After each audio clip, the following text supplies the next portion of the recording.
ಗುರುಗಳೇ, ನೀವು ಹಿಂದೆ ಹೇಳಿದ್ರಿ 2026ರ ಕಾಲಜ್ಞಾನದಲ್ಲಿ ಮೇದಿನಿ ಕಂಪಸ್ತಾಳೆ ಅಧಿಕಾರ ಬದಲಾವಣೆ ಆಗುತ್ತೆ, ಸಾಕಷ್ಟು ಅನೇಕ ಕರ್ಮಕಾಂಡಗಳು ಬಯಲಿಗೆ ಬರುತ್ತೆ, ಹಾಗೆ ಕೆಲ ಗುಟ್ಟು ರಟ್ಟಾಗುತ್ತೆ ಅಂತ ಉದಾಹರಣೆ ಕೊಡ್ತಾ ಹೋದ್ರೆ ಮೇದಿನಿ ಕಂಪಸ್ತಾಳೆ ಲಕ್ಕುಂಡಿಯಲ್ಲಿ ನೋಡಿರ್ಬೋದು ನಾವು.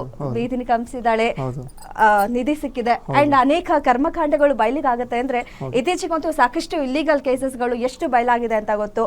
ಹಾಗೆ ಅಧಿಕಾರ ಬದಲಾವಣೆ ಆಗುತ್ತೆ, ರಾಷ್ಟ್ರ ರಾಜಕೀಯದಲ್ಲಿ ಅಧ್ಯಕ್ಷರು ಬದಲಾವಣೆ ಆಗಿದ್ದಾರೆ.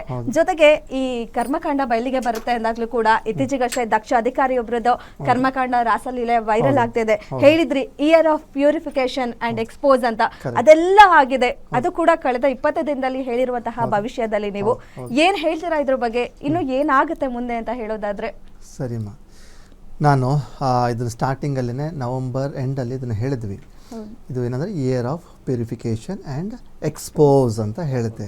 ಅದು ಕೂಡ ಸ್ಲೋಗನ್ ಕೂಡ ಹೇಳುತ್ತೆ. ಇದು ತುಂಬ ವೈರಲ್ ಆಗಿಬಿಟ್ಟಿದೆ ಈ ಸ್ಲೋಗನ್, ಸೋಷಿಯಲ್ ಮೀಡಿಯಾದಲ್ಲಿ ಎಲ್ಲ ಕಡೆ ಹರಿದಾಡ್ತಾ ಇದೆ. ಅದ್ರ ಪ್ರಕಾರ ನಾವು ಹೇಳಿದ ಪ್ರಕಾರ ಏನಂದರೆ ಇವಾಗ ಏನು ನೋಡ್ತೀವಿ ಸೋಫಾರ್, ಏನು ಕಾಣ್ತೀವಿ ಅದೆಲ್ಲ ಹೇಗೆ ಅಂದರೆ ಕೇವಲ ಇವು ಜಸ್ಟ್ ಸ್ಟಾರ್ಟಿಂಗ್ ಪಾಯಿಂಟ್. ಈ ಒಂದು ಮಾರ್ಚ್ ಏಪ್ರಿಲ್ ಎಲ್ಲ ಬಂದಂಗೆ ಇದ್ರದ್ದು ಎಫೆಕ್ಟು, ನಾವು ಹೇಳಿರೋಂಥ ಎಫೆಕ್ಟು ಜಾಸ್ತಿ ಆಗ್ತಾನೆ ಹೋಗುತ್ತೆ. ಅದನ್ನು ಕೂಡ ಹೇಳ್ತೀವಿ, ಭೂಮಿ ಕಂಪಿಸ್ತಾಳೆ ಅಂತ ಹೇಳ್ತೀವಿ. ಭೂಮಿ ಕಂಪಿಸ್ತಾಳೆ ಅಂತ ಅದಕ್ಕೊಂದು ಎಕ್ಸಾಂಪಲ್ ಕೂಡ ಕೊಟ್ಟು ಹೇಳ್ತೀವಿ. ಯಾವ ಥರ ತಾಳಿಕೋಟೆ ಯುದ್ಧದಲ್ಲಿ ಭೂಮಿ ಕೆಂಪಾಗೋಯ್ತು, ಯಾವ ಥರ ಒಂದು ಯುದ್ಧಗಳ ಮಧ್ಯೆ ಫೈಟ್ ಆಗಿ ಆ ಜನಗಳದೊಂದು ಅಂದರೆ ಸಿಪಾಯಿಗಳ ರಕ್ತ ಬಿದ್ದು ಹೇಗೆ ಭೂಮಿ ಕಂಪಾಗೋಯ್ತು, ಅದೇ ಥರನಾಗಿ ಈ ಸನ್ನಿವೇಶ ಸೇರಿದೆ ಅಂತ ಹೇಳುತ್ತೆ. ಸೊ ಅದು ಹೇಳಿ ಒಂದು ವಾರ 2 ವಾರದಲ್ಲಿ ನೋಡ್ಬೋದು, ಇರಾನ್ನಲ್ಲಿ ಸಾಧಾರಣ ಒಂದು 400 ಮಸೀದಿಗಳು ಧ್ವಂಸ ಆದವು.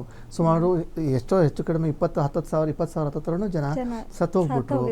ಇಡೀ ಆ ಒಂದು ಭೂಮಿನೇ ಕೆಂಪುಮಯ ವಾತಾವರಣ, ಕೆಂಪು ಅಂದರೆ ಅಗ್ನಿಗೆ ಆಹುತಿ ಆಗೋಯ್ತು. ಸೊ ಇವಾಗ ಏನು ನೋಡ್ತಿದ್ದು ಕೇವಲ ಸ್ಟಾರ್ಟಿಂಗ್ ಪಾಯಿಂಟು. ನಾವು ಹೇಳಿರುವಂಥ ಅದು ಒಂದು ಸ್ಲೋಗನ್ ಏನಿದೆಲ್ಲ, ಇಡೀ ವರ್ಷ ಕೂಡ ಎಫೆಕ್ಟ್ ಇದೆ. ಅದು 2024ರ ಎಕ್ಸ್ಟೆನ್ಷನ್ ಪಾರ್ಟೇ 2026. ಓಕೆ, ಇಂತಹ ಪ್ರಕರಣಗಳು ಮತ್ತೆ ಇನ್ನಷ್ಟು ಮುಂದಕ್ಕೆ ಆಗುತ್ತೆ. ಹೌದು, ಸುಮಾರು ಬಯಲಿಗೆ ಬರ್ತವೆ. ಎಷ್ಟಂದ್ರೆ ದೊಡ್ಡ ರಾಜಕಾರಣಿಗಳ ಇಡಿಗಳು ಸ್ಕ್ಯಾಮ್ಗಳು ಇಂತೆಲ್ಲ ಬಂದು ಇಡೀ ಜಗತ್ತೇ ತಿರುಗಿ ನೋಡೋಂಗಾಗ್ಬಿಡುತ್ತೆ. ಎಷ್ಟೋ ಮಟ್ಟಿಗೆ ದೊಡ್ಡ ರಾಜಕಾರಣಿಗಳಲ್ಲೂ ಪರಿವರ್ತನೆ ಕಂಡುಬಿಡ್ತಾರೆ. ಇದೇ ಒಂದು ಎಫೆಕ್ಟ್ ಇದೆ ಇವಾಗ. ಓಕೆ, ಈಗ ಶಿವಾಜಿ ಮಹಾರಾಜ, ಸಂಭಾಜಿರವಂತಹ ದೊಡ್ಡ ವ್ಯಕ್ತಿಗಳಿಗೆ ಯಾವ ರೀತಿ ಬಂಧಿಸಿದ್ರಿ, ಯಾವ ರೀತಿ ಆಗುತ್ತೋ ಅದೇ ರೀತಿ ಮತ್ತೆ ಮರುಕಳಿಸುತ್ತೆ ಅಂತ ಕೂಡ ಹೇಳಿದ್ರಿ.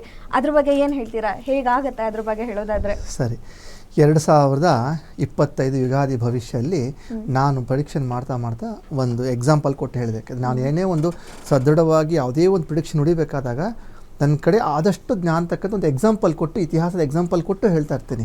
ಸೊ ಇವಾಗ ಹೇಳಿರೋದಂದರೆ ಒಂದು ಹೋದ ಯುಗಾದಿಗೆ ಶಿವಾಜಿ ಮಹಾರಾಜರಿಗೆ ಮತ್ತು ಸಂಭಾಜಿ ಮಹಾರಾಜರಿಗೆ ಯಾವ ಥರ ಒಂದು ಅನ್ಯಾಯದಿಂದ ಬಂಧನೆ ಮಾಡಿದರು, ಸಂಭಾಜಿ ಮಹಾರಾಜನ ಯಾವ ಥರ ಅನ್ಯಾಯದ ಬಂಧಿಸಿ ಅವ್ರನ್ನ ಕೊಲೆ ಮಾಡೋಕ್ಕೆ ಕೊಲೆನೂ ಮಾಡಿಬಿಟ್ರು. ಸೊ ಅದೇ ಥರ ಯೋಗ ಈ ಸೇರಿದೆ ಅಂತ ಹೇಳುತ್ತೆ.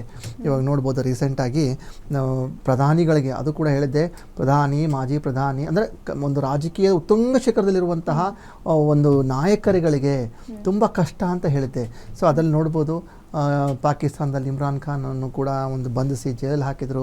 ಅದಲ್ಲದೆ ಬಾಂಗ್ಲಾದೇಶದ ಪ್ರಧಾನಿಯಾಗಿರುವಂಥ ಶೇಖ್ ಹಸೀನಾ ಅವ್ರನ್ನೂ ಕೂಡ ಆ ದೇಶದಿಂದನೇ ಉಚ್ಚಾಟನೆ ಮಾಡಿದ್ರು. ಅದಕ್ಕೂ ಸಾಕಾಗದೇ ಅವ್ರನ್ನ ಏನು ಮಾಡಿದ್ರು ಅಂದರೆ ಇದು ಗಲ್ಲು ಶಿಕ್ಷೆ ಕೂಡ ಅದು ಗುರಿ ಮಾಡಿದ್ರು.